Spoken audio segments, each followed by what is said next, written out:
राधे राधे। बंधुओं, आप सभी अपने घर में स्वस्थ होंगे, आनंद में होंगे, ऐसी मुझे उम्मीद है। आप सभी जानते हैं कि श्री लाडली जू सेवा फाउंडेशन के माध्यम से 1 जुलाई को वृंदावन में श्री राधा कृपा कुंज आश्रम के सत्संग भवन और मंदिर का निर्माण कार्य पूर्ण हो गया था और श्री राधा माधव सरकार विराजमान हैं। और जिस दिन से आश्रम का उद्घाटन हुआ है उसी दिन से नित्य प्रति शाम को संकीर्तन होता है, सत्संग होता है और उसके अलावा नित्य प्रति शाम को गरीब असहाय लोगों के लिए, बच्चों के लिए भंडारे की व्यवस्था होती है, भोजन की व्यवस्था होती है। बंधुओं, आज 2.5 महीने से लगातार ये सेवा चल रही है। आज ही मैं इस वीडियो को बना रहा हूँ क्योंकि आज नवरात्रि विश्राम हो रहे हैं, नवमी का दिन है। तो आज संध्या काल के समय पर जब भंडारा बट रहा था तो बहुत कम संख्या में लोग भंडारे के लिए आए। तो हमने सोचा कि आज नवमी है तो बच्चे अधिकांश घरों में कंजिका पूजन होता है, तो घरों में अधिकांश बच्चे भोजन करने के लिए जाते हैं, इस कारण से नहीं आए होंगे। तो हमने जो भंडारा बचा हुआ था, काफ़ी बट गया, जब भंडारा बचा हुआ था तो हम उस भंडारे को लेकर एक झोपड़ी जहाँ झुग्गियाँ बनी हुई हैं वहाँ पहुँचे। तो वहाँ पर जब हमने प्रसाद बांटने के लिए बर्तन निकाले तो बहुत सारी भीड़ वहाँ पर एकत्रित हो गई। हमारे साथ में हमारे मंदिर के पुजारी जी भी थे।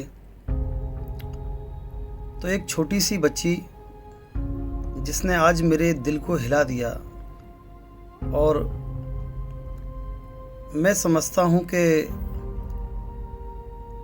कहीं भी अगर हम भगवान का भजन करते हैं, भगवान से प्रेम करते हैं, तो ऐसे शब्द सुनकर कोई भी हृदय व्याकुल ना हो, ऐसा हो नहीं सकता। बंधुओं, आप जानते हैं उस बच्ची ने क्या कहा। बहुत छोटी सी बच्ची थी। उस बच्ची ने हमारे कुर्ते को पकड़कर खींचा, इशारा करने लगी कुछ कहने के लिए। तो मैंने पूछा कि हाँ बिटिया, क्या कहना है। तो उस बच्ची ने ऐसा जवाब दिया, कहने लगी, गुरुजी आप कल भी आओगे ना। बंधु, आप समझ सकते हैं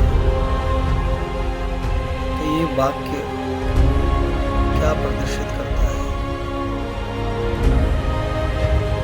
हम तो सच बताएं, आश्रम पहुंचकर बहुत देर तक रोते रहे, बहुत देर तक अपने कमरे में बैठे रहे और श्री राधा माधव सरकार से, बिहारी जी महाराज से, श्री किशोर जी से बस यही प्रार्थना की, ऐसी कृपा करें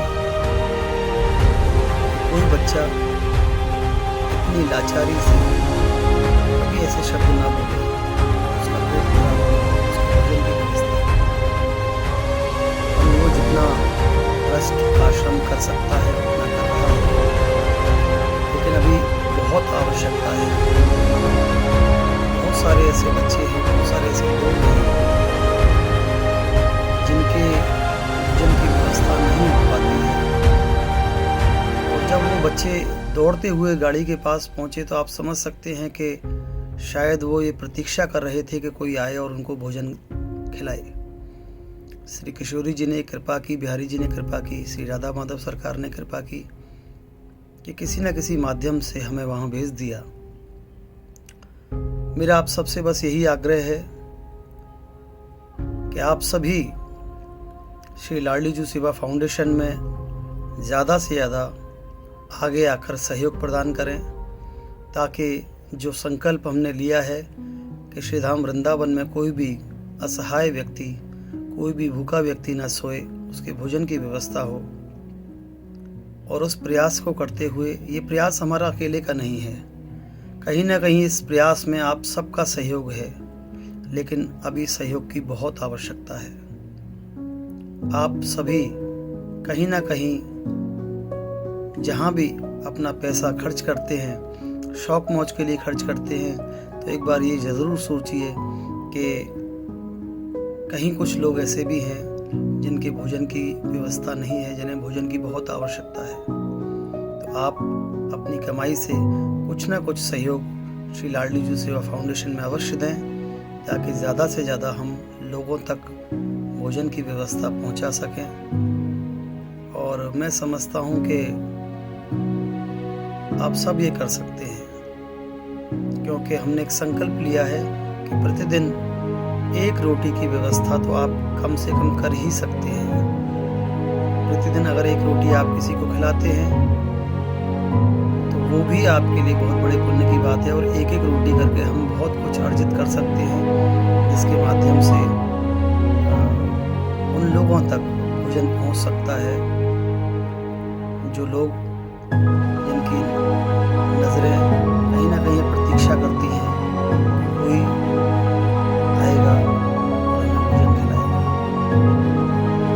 आप सबसे मेरी यही उम्मीद है कि आप ज़्यादा से ज़्यादा श्री लाडली जी सेवा फाउंडेशन में असहाय गरीब लोगों के लिए, संत महात्माओं के लिए सेवा राशि अवश्य भेजेंगे, ताकि हम इस सेवा को और बड़े स्तर पर ज़्यादा से ज़्यादा लोगों तक पहुंचा सकें। राधे राधे।